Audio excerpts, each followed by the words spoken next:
Hey everybody, this is Jack Hammer, and joining me today is Sobriel Suneil from Sobriel Sports Talk. Hope everybody's doing well. Today, Suneil and I want to come on and do a fun show talking about the grades of the 49ers. But before we get there, how you doing, Suneil? I'm doing good, ready to feel like a teacher. I'm usually getting the grades, and today we handed them out, Jack. There you go. We're gonna go through grading the 49ers 2021 season. We're gonna do it by position group, not one person in particular, but the group as a whole. So we'll do quarterbacks, running backs, receivers, and so on through the team, kind of going through, and we're gonna find out if Sunil is an easy grader or if he's a tough guy. So we'll see how this works out. We're Let's going to see. start off with everybody's favorite position, especially here in San Francisco. We're going to start off at the top. This might be shooting ourselves in the foot a little bit, but let's start off with the grade of the quarterbacks for the 49ers. Yeah, I mean, usually this one we hold to the end, right, Jack? But not on Jack Hammer's show. We're going straight to the meat, and the dessert and all that kind of stuff. But anyways, quarterback for me, obviously, primarily it's going to be Jimmy's grade with a few, occasional Trey Lance, I guess cameos. We should say, but overall, I would Uh-huh. give the quarterbacks just a satisfactory grade. Right, for me, it's going to be a C. And the reason for it is I don't think that the quarterback play necessarily did anything to make the team overtly better. And there were times where they didn't help the team lose. But I think in a majority of the games, the quarterback play, namely from Jimmy Garoppolo, was made the game harder to win versus made the game easier to win. However, the team did still win, so you have to give it a passing grade, which is why I came to a C. I don't think it was a B or an A because for me that means that they're helping the team a majority of the time actually win the game. A D or an F to me is they're holding the team back from actually winning the game, but the team won relatively at a high clip, but I don't think the quarterback play necessarily made it easier. That's why I landed on a C. Okay. Yeah, we're definitely a little bit different on this one. You have a C. I'm going to say with the quarterback situation with the 49ers, I give them a B minus with Garoppolo and Lance combined. I feel like there were times. I don't think there was a time where you could point to a game where they lost because of the quarterback in any of their games this season, and I feel like there was a couple of times where the quarterbacks did a pretty good job of helping them win. In particular, the Bengals game with the comeback that they had there against the Bengals and the way that game played out. That was one I think you need to give the quarterback some credit for. Um, I shouldn't, maybe I misspoke a little bit because I also at the same time I feel like you need to blame the quarterbacks from the 49ers for the reason that they lost to Tennessee, right?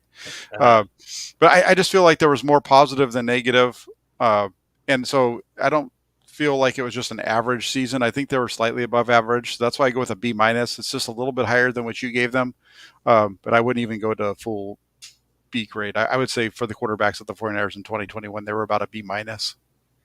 Yeah, I mean, a lot of it could be recency bias because, I think later on in the season, the quarterback play wasn't at a premium. You saw a lot more turnovers and, giving the ball away in inopportune times. I just think that, I mean, B minus and C aren't that different of a grade when you really boil down to percentage points here and there, right? But overall, for me, I just look at the quarterback play needed to for me to give it like a B or an A, it has to be a force multiplier. And there are moments I think that you can say maybe the quarterback play was a reason for it, but most of the time, in my recollection, even when the quarterback play ended up like a last second drive that got them into scoring position or scored the game winning touchdown or whatnot, those moments were created because of the quarterback play, throwing the ball, throwing an interception in the red zone, or throwing an interception at an inopportune moment, or not being able to move the ball down the field for a majority of the game when the defense was giving them, good opportunities and things of that nature. So for me, I just think that the quarterback was could there was a lot to be, I guess, desired. So that's why I'm giving them a C. Yeah, you said there was some stuff left on the table, and that's kind of Yeah. that's kind of goes along with what I think Angelo was saying here. You were way too generous. If we had half a quarterback, we would have beat the Rams. Uh, and I agree with what he says here in terms of there were plays to be made that the quarterback didn't make that were part of the reason that the 49ers didn't win. There was the miss to Kittle. There was a few other balls that should have been thrown down the field that weren't. Um, all that being said, if they make a couple of plays in the fourth quarter, the game's different, even with the misses that Garoppolo had in the first half and early in the second half. Yeah, and I mean, what else could we give? If you give a failing grade to the quarterback, that means, I mean, the team still made it to the NFC Championship game, so that would mean you'd have to give an A to pretty much every other position to make it make sense for, because the team should get a passing grade. I don't know if we're doing that. I think we're just doing position players. But if you look at a team that was 3 points away from the Super Bowl, you have to say this team gets a passing grade. So if you're giving a failing grade to the quarterback, that means every other position has to be pretty high if you're gonna add up to like a B plus A or whatever. Yeah, and I agree with what you're saying there. You can't. You can say that he played bad against the Rams or what have you, but the 49ers aren't in this position if they have a bad quarterback. It doesn't matter what you want to say about how good or bad, whatever you want to say about Garoppolo. He's not bad, because if he was a bad quarterback, the 49ers don't over in the NFL, you don't overcome bad quarterback play. Right. You just don't. I mean, you can win with mediocre quarterback play, that kind of stuff. You're not going to usually get to the where the 49ers got, especially after a 3-5 start, if you're not getting decent play at your quarterback position. So I'd say and I think most people, when you talk to most people around the league, they'd say that Jimmy Garoppolo is in the middle of the pack, somewhere between in that 15 to 25 range, right around Mm-hmm. there, or I'm not, maybe not 15 25, maybe like 12 to 25 range, that middle group of the NFL. Right. I mean, and basically, I don't know if this is a competition, guys, but Jack pretty much said I win. So I win on this with the C, obviously grading the quarterbacks exactly where they need to be. Jack off camera was asking me if I'm a hard grader or a soft grader. Jack is clearly a softer grader than I am. So we're telling it like it is, folks, here on Jack Hammer Show. Wow. Okay. Okay. That's all right. I did. This just turned into a completely different show.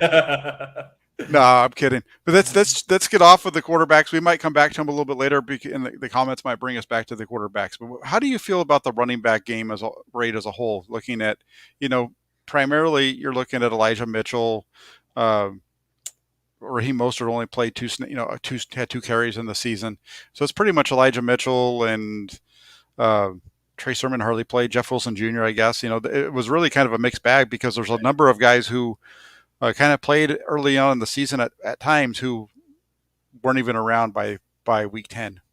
Yeah, and I mean, once again, Elijah Mitchell, obviously, you would have to give an A to. However, we're looking at the totality of the season, and there was a 6-game stretch where Elijah Mitchell was out. So that's a large portion of the season. You're talking about a 18-game season or a 17-game season. 6 games is a third of that. So you can't just, if he gets an A, I look at the rest of the running back play, and I don't think that they were that good. Jeff Wilson Jr. didn't do what we expected him to do coming off the injury. Obviously, Trey Sermon showed flashes, but overall, pretty disappointing and got injured as well. Jermichael Hasty didn't do much. I think even Trenton Cannon was in there for a few plays. So the rest of the running backs left a lot on the table, like you said, or left a lot to be desired. So overall, I still think you got to give them a passing grade, because the running game with Elijah Mitchell did carry the offense a lot. Especially, you throw Debo in there as well when he was playing, the back portion of his wide back position. So I would give them a solid B. I don't want to give them an A because they didn't finish top 3 in rushing, which is where I expected them to be at the beginning of the season. And but they didn't finish like bottom 15 either. I think they finished, what was it, somewhere between 7 and 10, right? If I remember right, or maybe it was 15. I don't remember. It depends on what metric you want to look at. If you want to look at just overall yards gained, they came in at 7th. If you want Mm-hmm. to look at their yards per attempt, they were 16th, so it's somewhere in that range. I mean, they had the fifth most carries in the league, 499, so just under 500. But at the Gotcha. same time, their yards per attempt, when you take their total attempts and their yards per attempt, that wasn't very good. But that maybe part of that yard per attempt can fall onto a different group. Right. But yeah, I still would give them a B just because they were satisfactory. I do think that a lot of the games, their running game was the reason that led to the victories. So Mm-hmm. going by my rubric of how I graded the quarterbacks, however, it's one running back that did a majority of the work. The other running backs in the room, I felt left a lot to be desired. So I'd give the room a B. Okay, and I'm going to go in a different direction here. I'm going to go more towards a B minus or a C in terms of what the running backs do, for the very reason that you mentioned. You have Elijah Mitchell, who pretty much carried that room, um, and in a way, really, the 49ers run game isn't even as good as it looks. If it wasn't for a wide receiver that played running back, really, Right. Elijah Mitchell was a really good running back, and I think if you were just going to grade his rookie season, you'd probably say a B plus for Elijah Mitchell. But when you look at that running back room as a whole, it was to the point where they felt like they needed to get their wide receiver involved, and so I just don't. While the running game as a whole was pretty good, it was a lot of it, like we said, it's Elijah Mitchell and Debo Samuel were their running game throughout most of the season, and Mitchell had 207 carries. The next closest was Jeff Mitchell at 79, and that's those two guys played. You know, one played 11 games, the other played 9, and so for him to have that big of a number there really kind of shows where the running game was as a whole. They ran the ball a lot of times, but um, it was really a mixed bag with that group, and I think that's partly why they ended up with only 4.7 yards per carry, because outside of Mitchell and Samuel, the only other running back that was over 4 yards a carry. Um, I mean, Jermichael Hasty was at 4.3, but he only carried it 16 times, and Trey Sermon was at 4.6, but he only carried it 41 times. So, Jeff Wilson Jr. He was the second most carries on the team, but he couldn't even break 4 yards a carry. Right. And I mean, one of the things that for me puts Mitchell in the A category is he didn't fumble the ball at all season.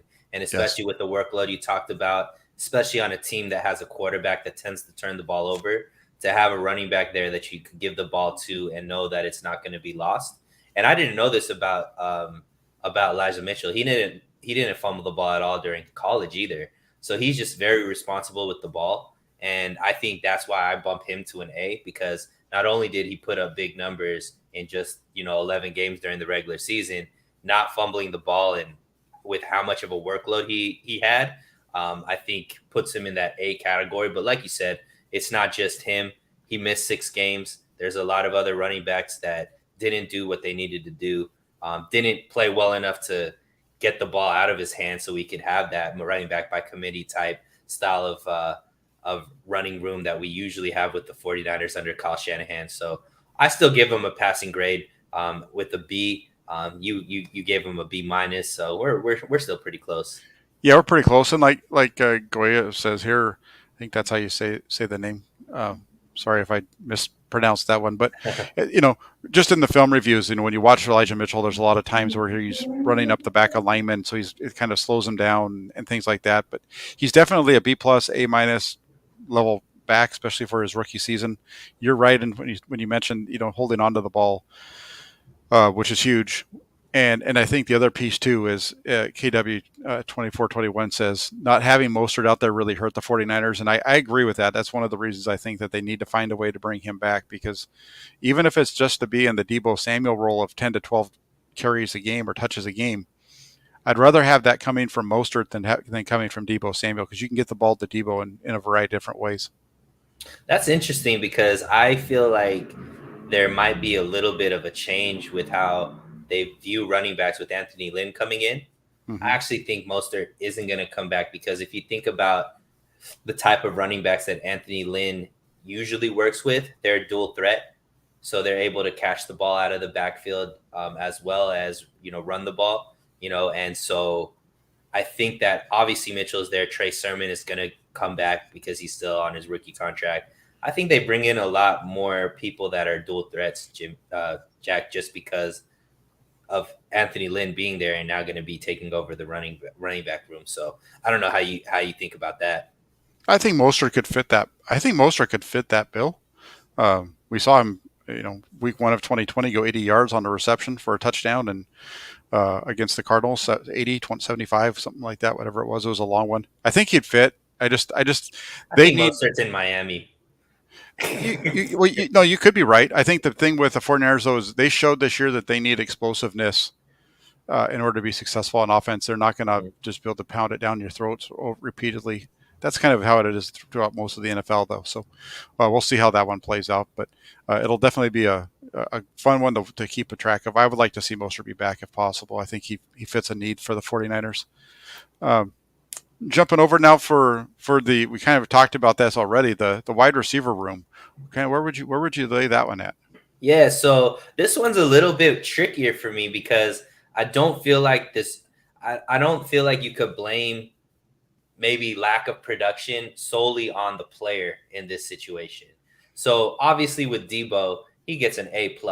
He's the MVP of the team, I believe. He was what made this offense go and clearly was one of the biggest, I guess, reasons why the win streak started happening when they started utilizing him and just giving him the ball more. Ayuk is getting a lot of criticism from some of the fan base. They're looking to maybe like he's being thrown out in trade rumors and maybe go after the draft to upgrade his position on the team. But I think Ayuk was more underutilized versus he wasn't playing well. And in those same tape breakdowns that you do, there's so many times where you pointed out Ayuk ran a beautiful route and is wide open and just doesn't get the ball thrown to him. I put up a stat on my Twitter today where he was targeted only 5 or more times, 12 times throughout the whole season, including regular season and postseason. And in those, he had over 800 yards, 5 touchdowns on pace. If it was a full, 17 games, he would have been 1,200 yards, 7 touchdowns, which is really great numbers for a receiver.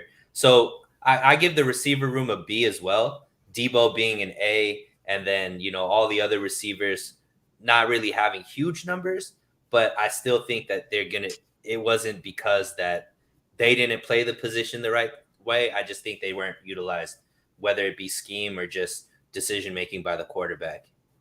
Mm-hmm.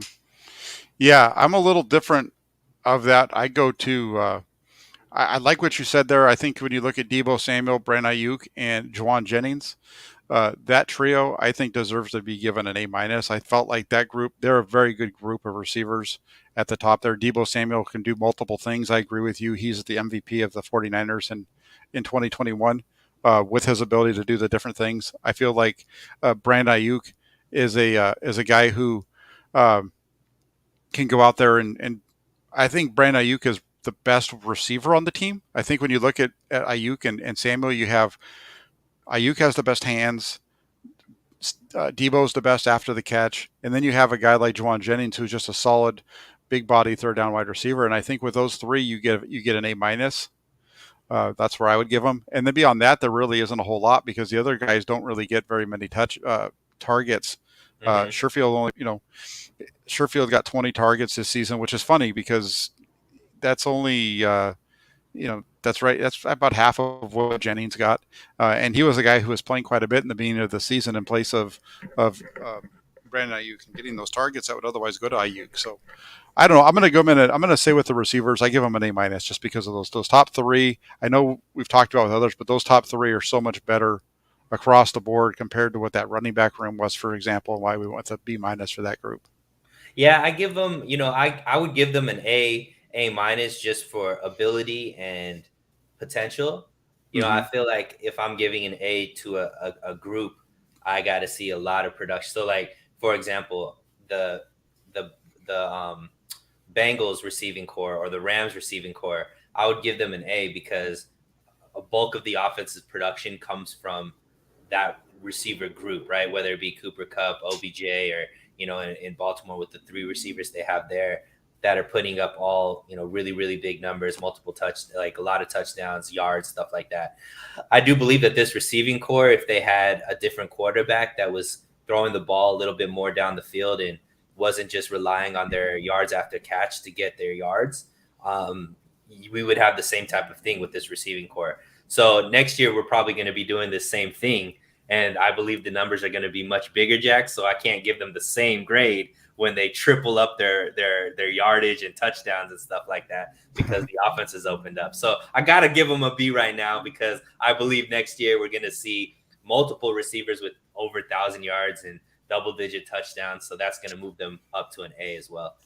Yeah, that's what KW2421 says. This is something that I've said for a while. I felt like Lance is going to be the guy that's going to unlock Ayuk's potential. I feel like he's a guy who we've seen Ayuk be able to get down the field and get open, and the ball just doesn't come his way at times. And I feel like we're going to see that ball get to him more often down the field with Trey Lance at quarterback.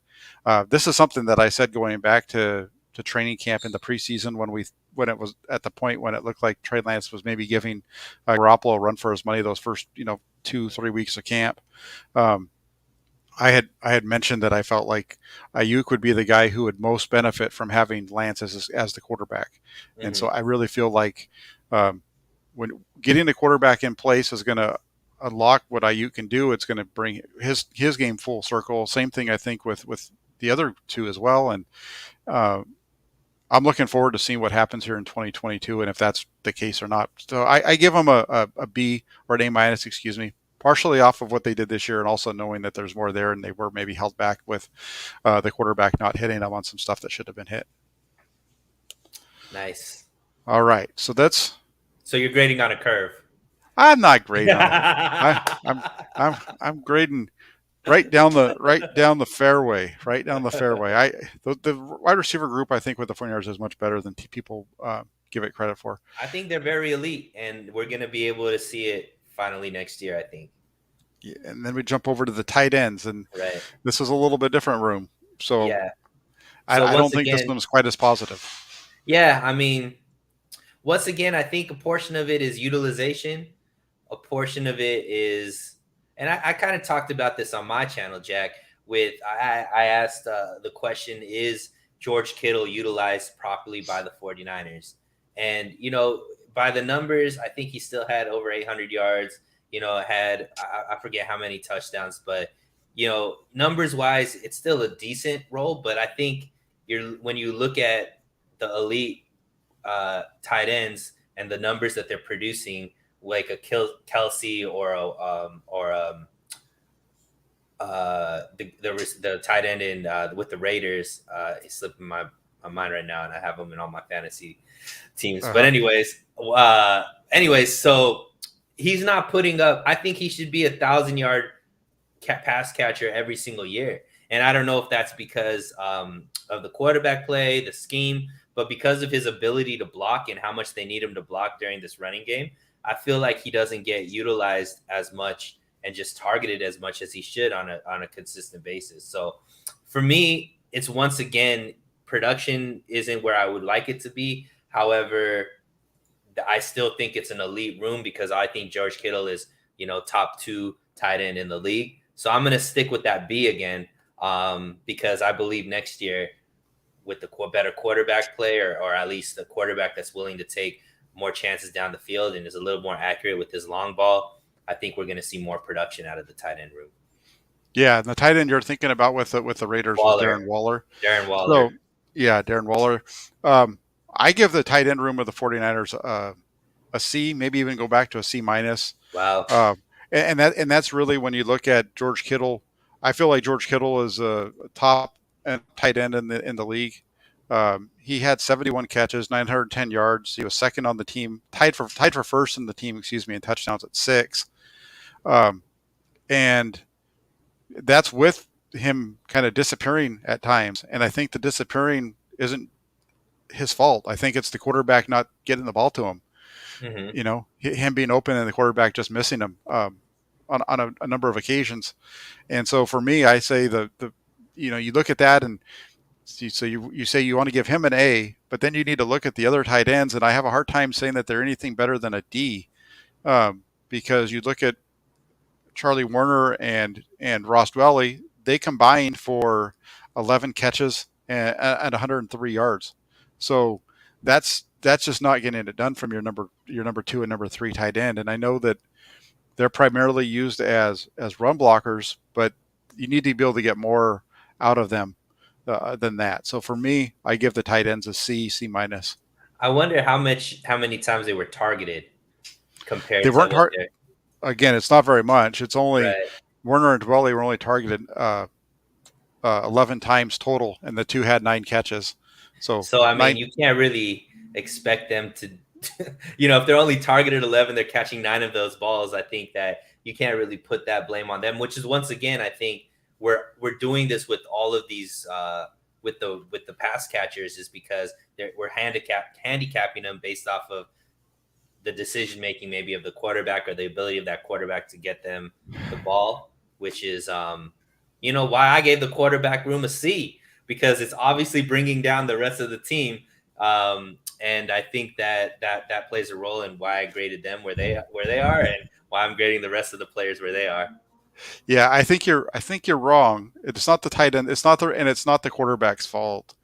What it is you think about it. There's a group that we're missing here. We're not talking about the fullback, right? We Mm-hmm. did the running backs, and I know when we did the running backs, at least I didn't include uh, Kyle Juszczyk, right, in that group. Mm-hmm. And that's part of the reason why those two don't get the ball very much is because Juszczyk is the guy that gets the ball. He's the de facto second tight end in a lot of ways because of the way that they utilize him. So maybe I shouldn't be so hard on the tight end room. Maybe I should throw Kyle Juszczyk in there with that group because they do line him up in that role quite a bit. They utilize him a lot as their second tight end. Like other Mm-hmm. teams have a tight end in that role. He's their H back / number two tight end quite often. Um, so maybe I shouldn't be so hard on that group and bump him up a little bit because he did end up fourth on the team with 30 grabs for just under 300 yards. He should have had more if the quarterback had got it to him. But Mm-hmm. um, yeah, so I'm gonna bump it up to a C plus because I'm gonna throw Kyle Juszczyk in there with him and give him a C. I'll bump him up there. That make you feel better? Absolutely, absolutely. You can't give Yeah. them a lower grade than you gave the quarterback. That makes no sense to me. Well, I mean, you're right, and well, like you can because I think there was those two guys bring him down, but I see what you're saying. I see the direction you're taking, and Yeah. we'll meet in the middle at a C plus on that one. I was trying, guys, but Jack's a stickler when it comes to the tight end Hey, position. I went from a C minus to a C plus. I bumped them up almost a full grade. Right. Uh, how about the offensive line? Where do you go with the offensive line? Yeah, so this one's a little bit tricky as well, Jack, because I feel like the offensive line in the beginning of the season is a much bit different offensive line than at the end of the season. The beginning of the season, Mac was still not playing at the type of ball. He looked old. He looked like he was going to be a bad decision of bringing him in at the center position, and the offensive line struggled. But the last half of the season and into the playoffs, I thought that they played a lot better. Obviously, Trent Williams is, to me, the best player at a position that we have on the team, right? We have some great players. Fred Warner could be considered, the best middle linebacker. Debo could be considered, top receiver. But Trent Williams and, Bosa obviously is up there too. But Trent Williams is the best left tackle, and he's that much better than the next left tackle than any other position that we have on the team. So obviously he's an A plus. That's the highest graded player on our team. However, the right side of that offensive line is much different, a lot more up and down. So I still think that the offensive line still had a successful season. I know I've been giving this grade over and over and over again, but I just feel like with the way the team ended one game away from the Super Bowl, most of these groups are going to get a pretty decent grade. I'm giving them a B just because there wasn't the consistency that I needed to see to get them in that A category. And that right side of the offensive line still had some holes in multiple games that I think needed to be tightened up. But I think the left side of the offensive line, and then when Alex Mack started picking it up as well, that offensive line did was much better moving into the later half of the season. So I gave him a B. Yeah, I think that I think B is an okay number with this group. I would say that's about the area that they deserve. They are. It's interesting because I feel like the offensive line is part of the reason why their yards per attempt was so low at 4.3, right? Which is Mm-hmm. is not good. It's middle of the road in the league. But Mm-hmm. at the same time, they were one of the better teams in the league when it sack percentage. They were, which kind of runs contrary to what you think when you think of the 49ers, right? You think of the 49ers of a team that kind of lives and dies by the run, and the pass is secondary. But when you look at their protection, they were pretty good. When you look at their yards per attempt, they were not so great. But I think the quarterback situation was one that helped them out a little bit, at least early on in the year. I felt like Garoppolo moved better. Um, I mentioned it a number of times over the first half of the season, where it seemed like he was saving them from sacks that otherwise should have been.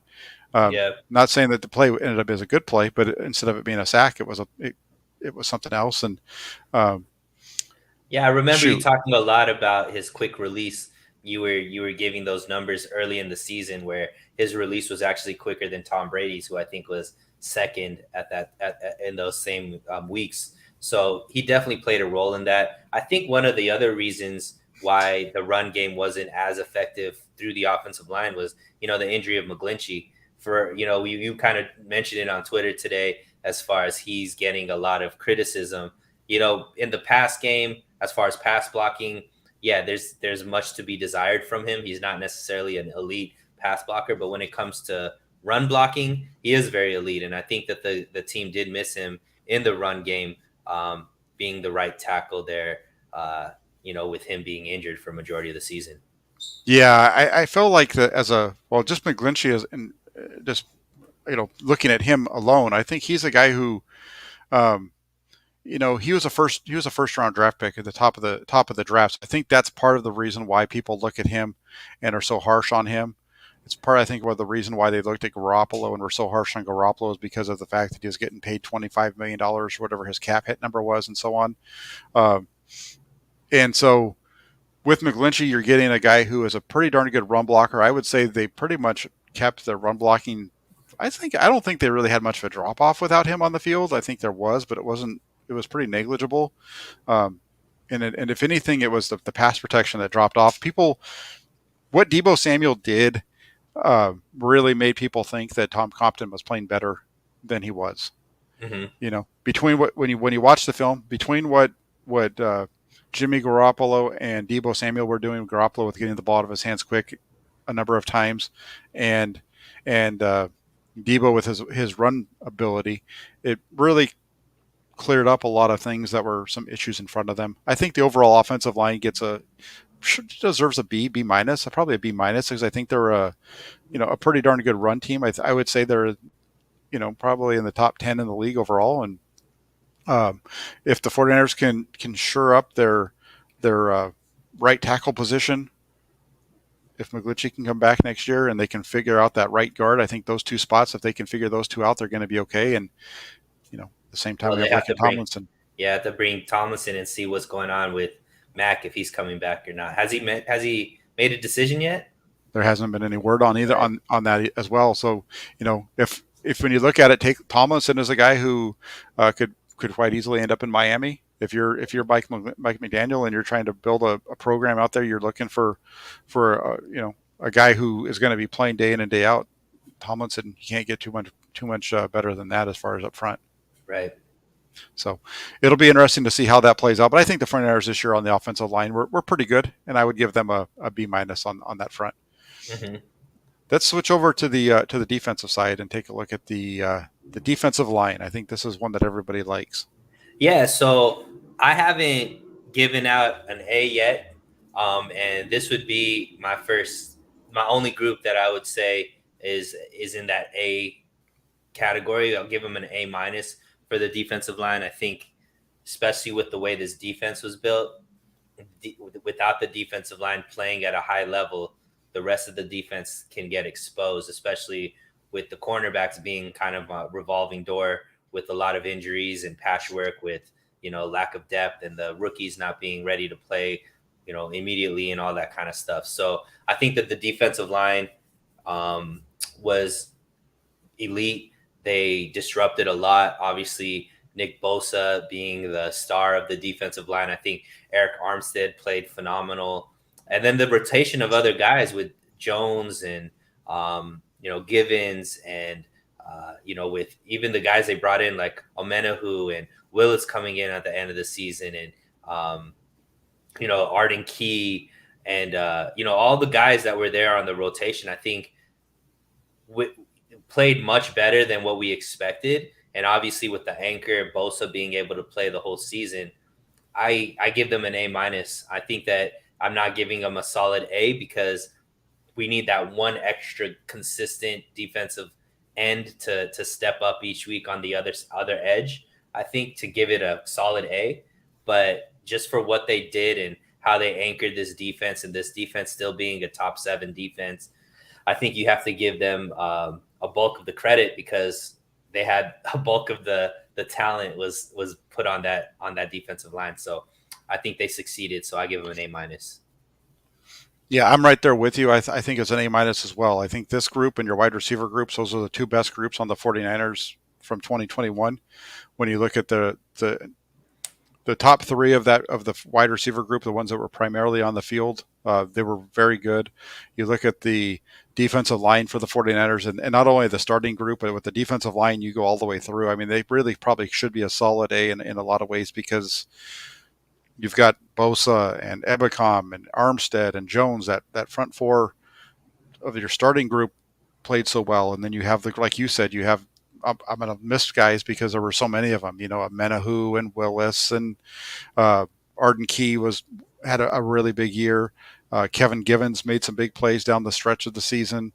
Contavious Street every once in a while would come up with a play. I mean, they were a deep group that really didn't matter who was on the field. It seemed like they were productive. So I really like this defensive line group. Chris Kasarik is I could watch Chris Kasarik coach all day long. So I would say the defensive line definitely gets an A minus for me. When are they going to announce they re-upped his contract? That's kind of nerve-wracking for me because of all the coaches. Salah's probably on the phone with him and, McDaniel's on the phone with him. So, they got to lock him up, throw away the key, give him a blank check and say, whatever, you fill this check out because we need you here.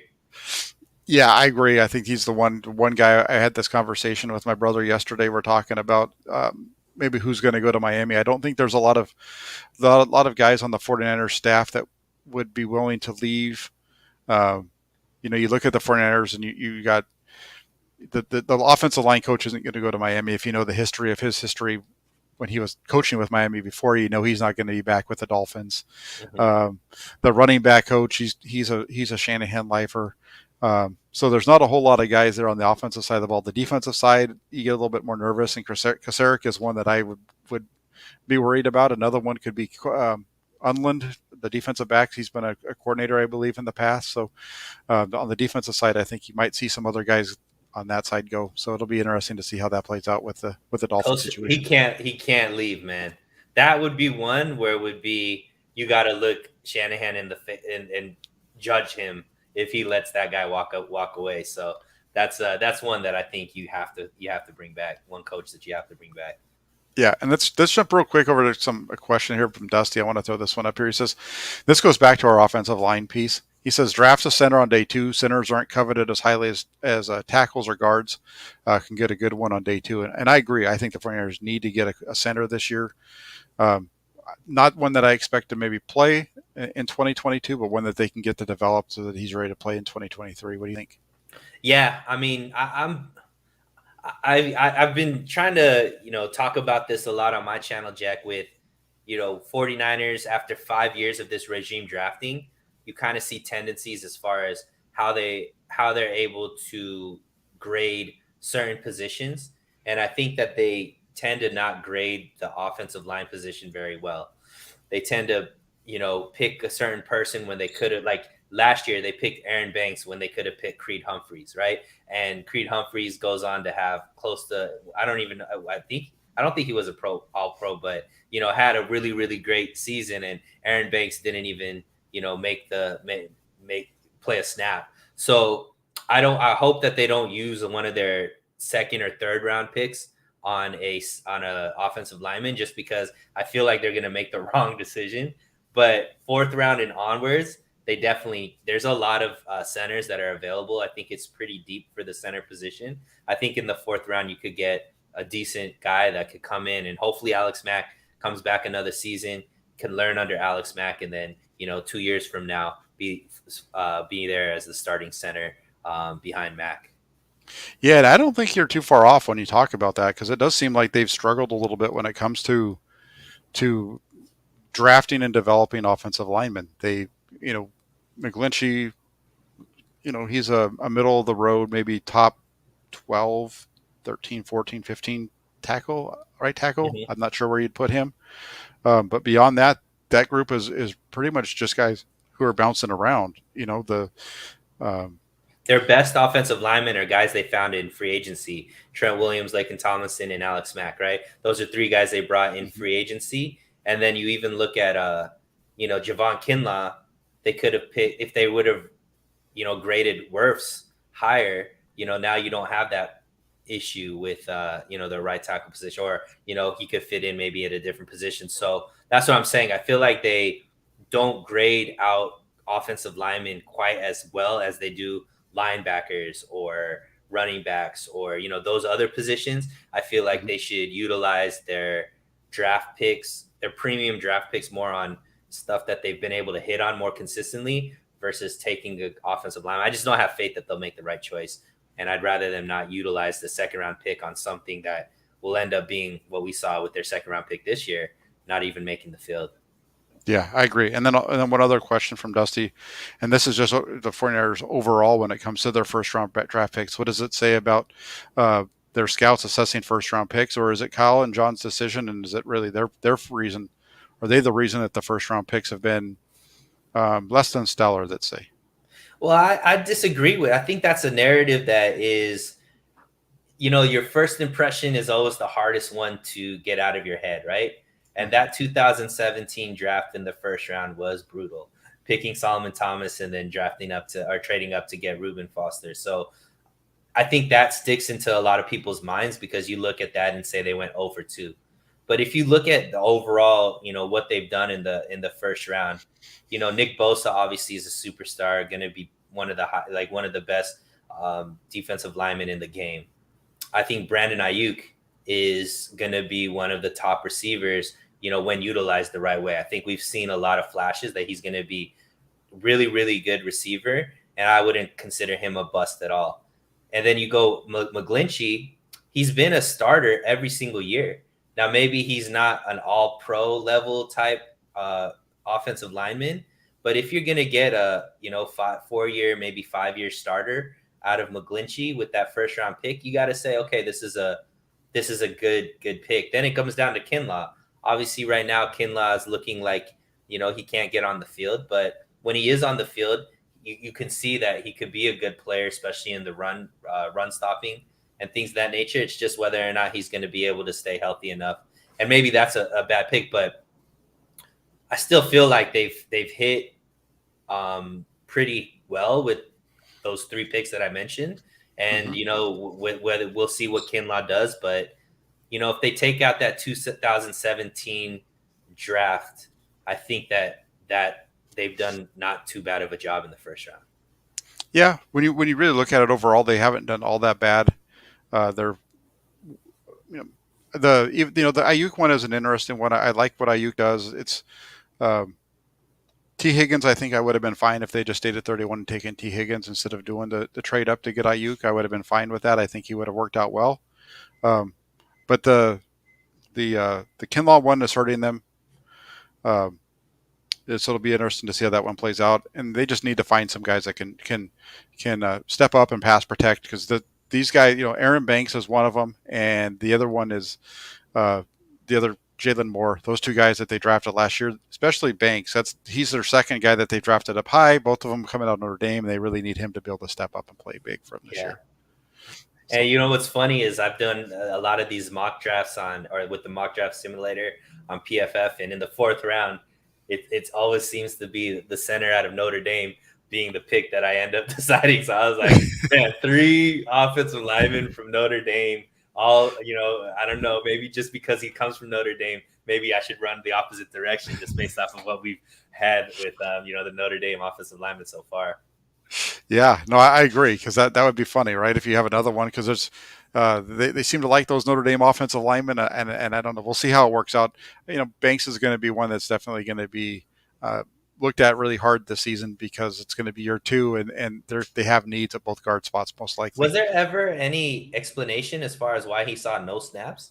I know you're back there. Did you see? Was it just injury, or was it just he showed nothing to be able to? Because there was even moments that they needed somebody just out of injuries, and he didn't even see the field.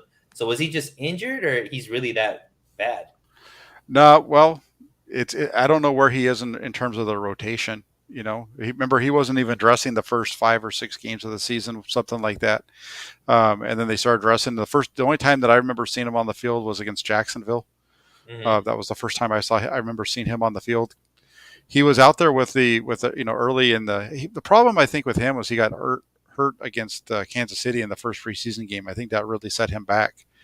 He was a guy that was going to need to be developed anyway, stepping up from where he was coming from, and switching from the left side to the right side is a lot harder than I think people like to believe.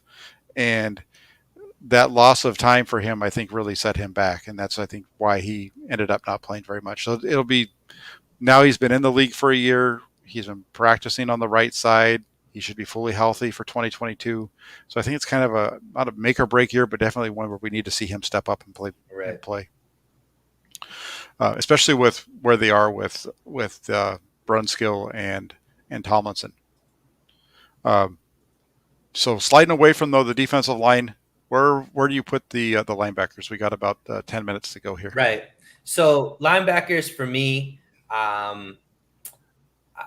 so it's kind of hard because I think last year, or that 2019 and even last year, they were phenomenal, right? So I think you giving them A's for their, with Warner and Greenlaw, and compared to that, I don't think they had as good of a season as they had in previous years. However, with the addition of Azeez Al-Shaair kind of stepping up, and even though Fred Warner didn't have the wow type season that he had last season, he still is much better than 90% of the middle linebackers. But I've been giving everybody B's. I'm going to just give them a B-, and only because I expect more from them. So maybe this is just more biased than anything. I expect them to be playing at a much higher level, but they're still not a C. They're still not as bad as the quarterback play. But I'm going to just give them a B- just to give them something different than the B I've been giving everybody else. I'm going to give them a B. I feel like that group was pretty good. It starts off with Fred Warner, and for the most part, Fred Warner had a really good year. He had a little bit of a slow start, it felt like, to the season, and then he was able to get his game to be at a pretty high level. And then it seemed like, going back and watching the film of the NFC Championship game, he definitely struggled at times in that game. But I think with Fred Warner, it comes down to the fact that he's also having to play with different guys around him all the time. Right. And so I think that's might have been a little bit of the reason for his lack of his play, maybe taking a little bit of a step back. But even saying that, it's his pass coverage might have taken a step back, but his overall play, I think, was right about the same level. He set career high in tackles this year, and he was right there with tackles for loss and things like that. So he had a pretty solid season, and I think he lifts everybody up around him. So I give the linebackers a B. Can't be mad at you for that. No, plus I know what I'm doing over here. So.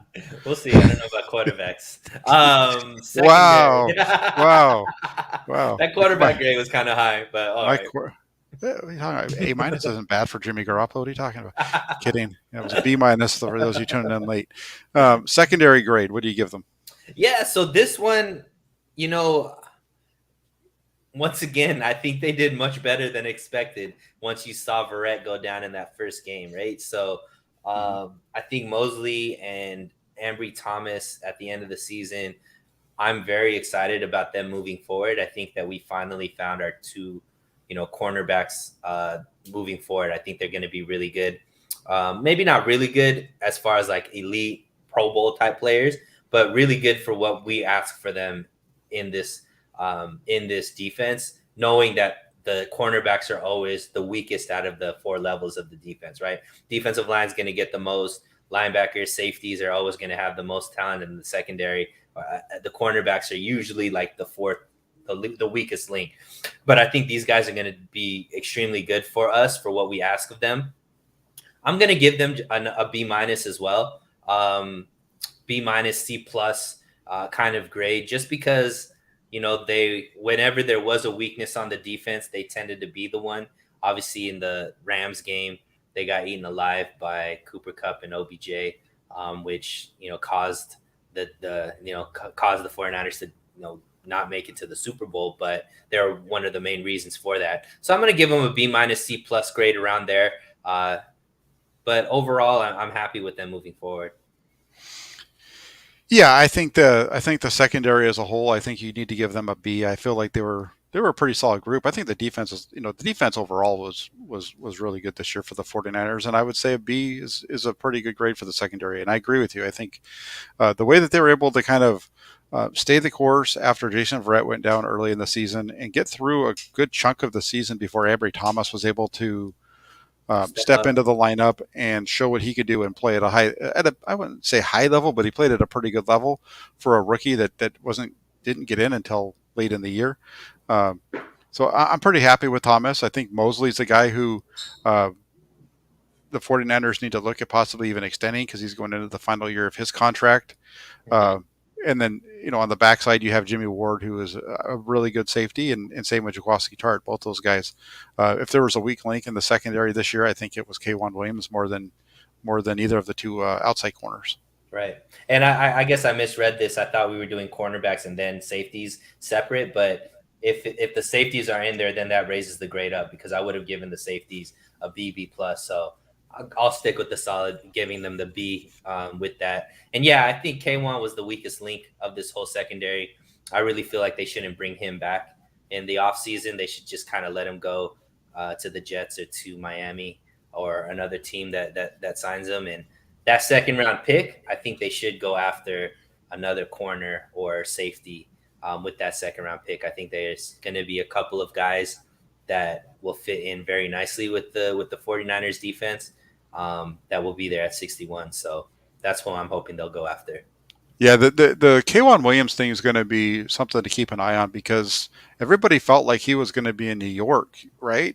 Because of from where he's from and Mm-hmm. the history with Robert So, Sala and that group and so on. So it just maybe there's not a market for him. Maybe he's at the point where if he's going to play, it's going to be on a $2.5 million a year contract, which could maybe he does come back with the 49ers, but I think they need to see if there's a way that they can upgrade that position right. first before they just go If ahead they and bring lock him back in back, with they that. can't. If they bring him back, I don't think they could guarantee him a starting position. I think he has to earn it because he definitely got lit up a lot more this season, where I hadn't necessarily noticed him get lit up in previous seasons. So he seems like Mhm. he might be on the downward end of his career versus the upward trajectory.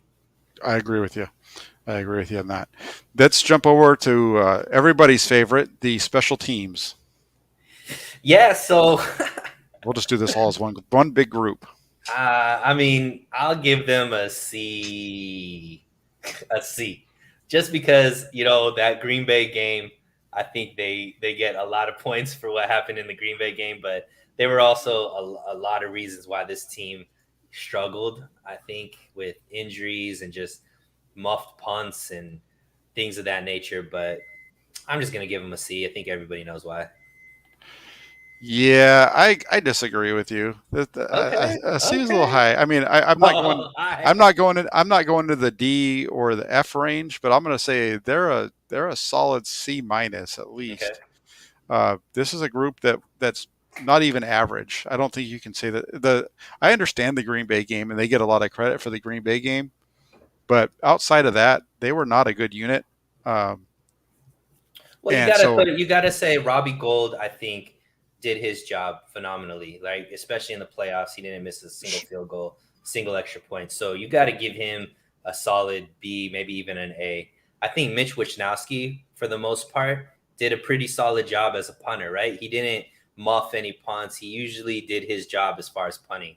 Where I think the biggest weakness is obviously punt return and kickoff return, and then some coverage issues as well. But as far as those two, which usually make up majority of the special teams, I still think that those specialty punter and kicker they did well. So I think you could give them more than average. You could at least put them at average because of the way those guys played.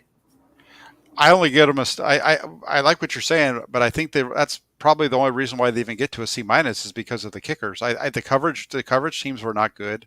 Right.